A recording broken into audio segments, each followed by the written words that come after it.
Voy a hablar hoy de más experiencias que he tenido con fallecidos. Os voy a hablar del caso de mi abuela paterna. Mi abuela paterna murió, no sé si hace... Estoy fatal con el tiempo. Vamos a poner 2 años, por poner, porque a lo mejor fue el año pasado y me equivoco. La cosa es que sí que es verdad que con mi abuela paterna no tuve tanto trato como con mi abuela materna. Pero aún así, pues bueno, tienes ese cariño de esta abuela. Cuando murió, ya con bastante edad avanzada, de hecho mi padre murió antes que su madre, me vino, de hecho creo que se lo dije a mi hermana, con una batita así como de interior, una batita interior, que yo decía, mi abuela tenía un carácter tremendo y una vez desfallecida, claro, si no pasan a la luz siguen manteniendo ese carácter, ese mismo carácter. Y ella venía toda reverde hacia mí porque sabía lo que yo podía hacer, lo sienten, lo saben. ¿Qué decía? Porque yo le dije, pero vamos a ver, abuela, ¿tú qué haces aquí porque no te has ido a la luz?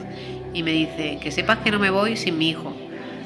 Y yo pensando, mi hijo. Y yo, mi padre se fue a la luz, lo llevé yo a la luz. Se pone, no, tu tío, o sea, un hermano de mi padre que murió hace muchos años, no estaba descansando en paz y ella lo sabía. De hecho, estaba pegado a una persona con adicciones y de alguna manera se enlazó a esa persona y llevaba desde que murió enlazado a esa otra persona. Mi abuela lo sabía y tenía muy claro que no se iba a ir sin él. Por lo tanto, tuve que buscarlo, despegarlo de la persona que lo llevaba, hacerle entender que se tenía que ir y llevarlo a la luz. Una vez que lo llevé a la luz, mi abuela entonces dijo, ahora sí, ahora ya me puedo ir. Y fue entonces cuando vino mi padre, vino este otro hijo que también me había llevado primero a la luz y también salió el que había sido su marido. Por ella vinieron 3 personas para llevarla a la luz. Pero es gracioso, ¿no? Cuando te los encuentras ahí con ese mismo carácter que tenían y ya imponiendo sus normas y sus cosas.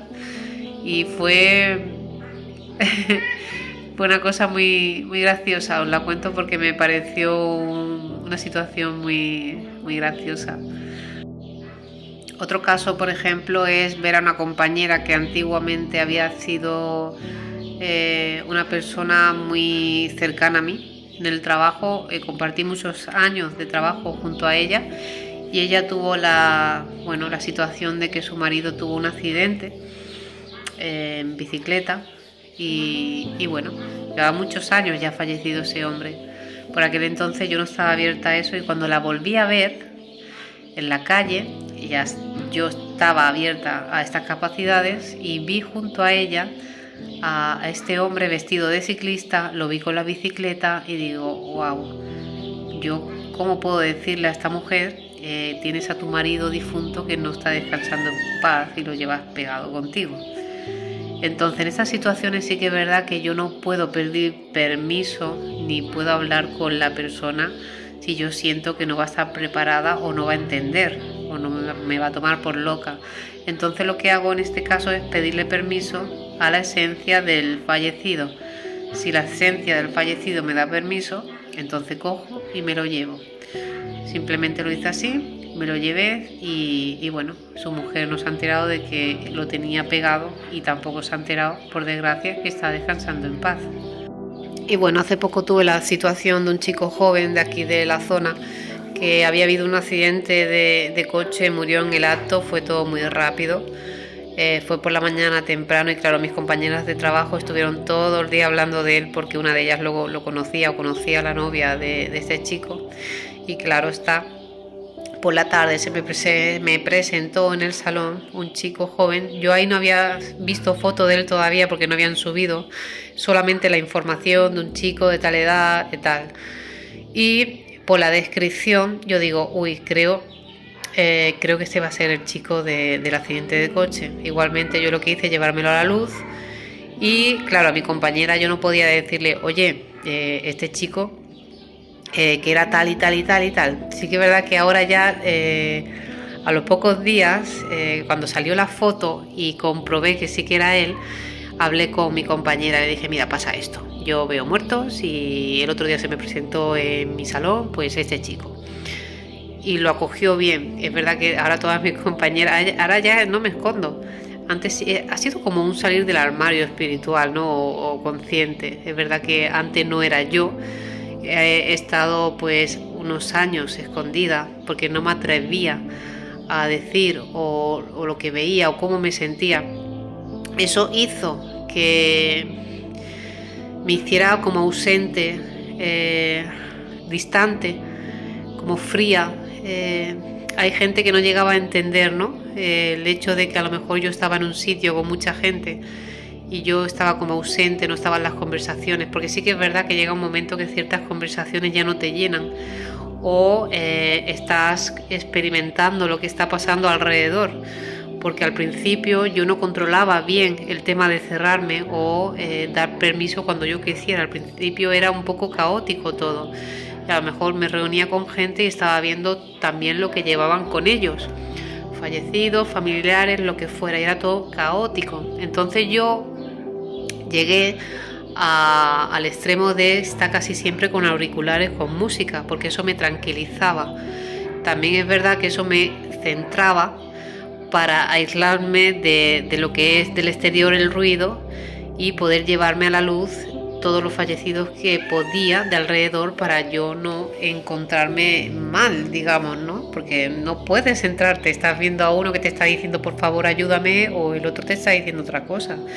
De hecho, en una fiesta medieval que hacen en el lugar donde yo vivía, se concentran un montón de personas. Yo no me apetecía ir porque yo sabía más o menos lo que podría pasar. Aún así fui y cuando me vi dentro de tanta gente, o sea, en medio de tanta gente, imaginaros, fue como una película de terror para mí, ¿no? Imaginaros a gente viniendo de frente que no te miran y de repente ves el acompañante que llevan y ellos sí se giran porque se dan cuenta que tú ves, se giran y te miran. Imaginaros tanta gente con todos esos acompañantes mirándote todos a la vez como si fuera una película de terror. Y claro, ¿a quién le explicas tú todas esas cosas? Sí que es verdad que tienes alguna amiga que te entiende y que sabe, pero al principio la verdad es que fue bastante duro y bastante difícil, porque era muy difícil de controlar. Al final lo tuve que aprender yo sola a controlar todo eso, pero mientras tanto era todo muy caótico, ¿no? O de estar en casa y claro, no poder expresar ciertas cosas, como me pasó una vez que a lo mejor una niña ahogada estaba golpeando la puerta de cristal del salón y no poder explicar a la persona que tenía al lado, decirle que tengo una niña ahí golpeando el cristal y bueno, estaba mojadita, estaba con los ojos en blanco, el pelo por la cara. Fue una escena horrible y yo estaba así como wow.